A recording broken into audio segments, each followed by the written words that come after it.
সবে মাত্র দুপুরের খাওয়া দাওয়া সেরেছি আর তার মধ্যেই চলে এলো এই পার্সেলটা। আমি না পার্সেলটা দেখে বুঝতে পারিনি পার্সেলটা কার জন্য এসছে। বাবু বোধহয় বুঝতে পেরে গেছে, দেখেও ওইদিকে এসছে। আমি ভালো করে চেক করতেই দেখি পার্সেলটা এসছে ইনস্টাগ্রামের একটা বাচ্চাদের স্টোর থেকে। তো দেখেই বুঝে গেলাম এটা তো বাবুর ড্রেসই হবে। আর খুলতেই দেখো আমি তো জাস্ট অবাক, ড্রেসগুলো এত সুন্দর ছিল। এটা দেখে বড়মশাই বলছে কি, বাবু তোরও কোলাবোরেশনের জন্য ড্রেস হয়ে গেলো, শুধু আমিই পেলাম না কোলাবোরেশন। যাই হোক, আমি বললাম না তুমিও কিন্তু পাবে।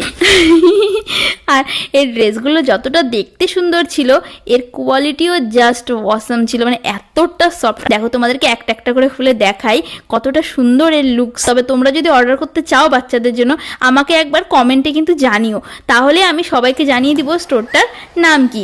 যাই হোক বন্ধুরা, বাবুর দেখা আর সহ্য হচ্ছে না, ও তো দেখে ভীষণ খুশি। ভিডিওটা ভালো লেগে থাকলে লাইক করে দিও। বাই, মিলছি পরের ব্লগে। টাটা বন্ধুরা।